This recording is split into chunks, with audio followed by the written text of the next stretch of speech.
Okay, next section, how to get rich. This is actually one of my favorite sections of the book, which makes sense. 4 green houses, 1 red hotel, just like in Monopoly.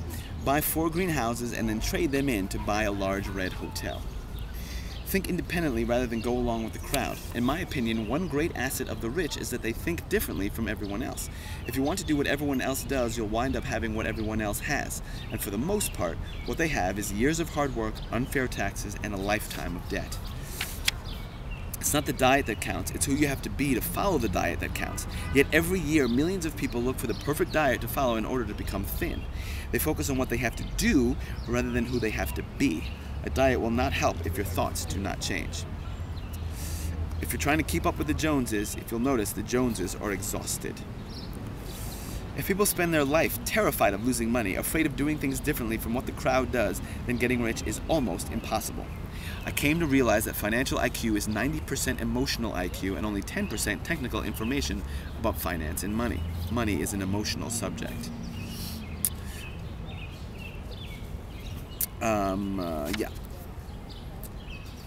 This is why Rich Dad forbade me from saying, I can't afford it, I can't do that, play it safe, don't lose money, what if you fail and never recover? Internal journey. The journey from one quadrant to the next is an internal journey. You can always quit, so why quit now? Losers cut their winners and ride their losers. Winners cut their losers and ride their winners. People on the left side think play it safe is a logical thought. It isn't. It's an emotional thought. It's as easy as buying 4 green houses for low prices, waiting until the market improves, selling them, and then buying a big red hotel. Be the bank, not the banker. Is it a conspiracy? Well, I see it differently. I see it more or less as one group of people on one side of the quadrant with one mindset and another group of people on the other side of the quadrant with a different mindset.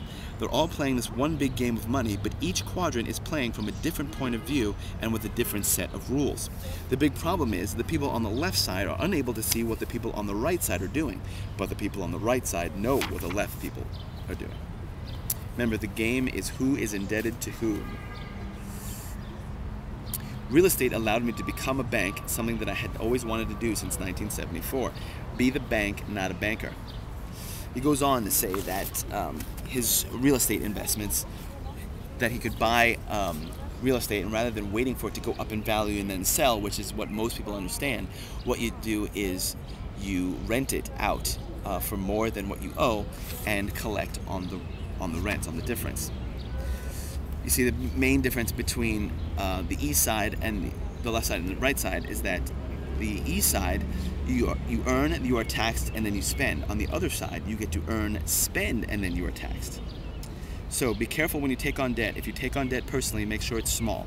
If you take on large debt, make sure someone else pays for it, like renters or whoever else, something like that, or customers for your business. If you take on debt and risk, you should be paid.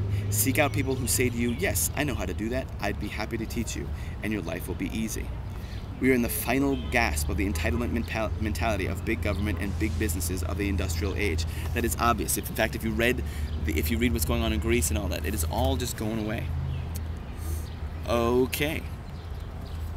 2 choices. One advantage of living in a free society is the freedom to make choices. In my opinion, there are 2 big choices, the choice of security and the choice of freedom. If you choose security, there is a huge price to pay for that security in the form of excessive taxes and punishing interest payments. If you choose freedom, then you need to learn the whole game and then play the game. It is your choice which quadrant you want to play from. Okay, build a business and buy real estate. Make a lot of money via C corporations and shelter your income through real estate. That's tough, dude. In times of change, learners inherit the earth while the learned find themselves beautifully equipped to deal with a world that no longer exists. Phew, that's heavy. Okay, so that's it for today. Talk to you soon.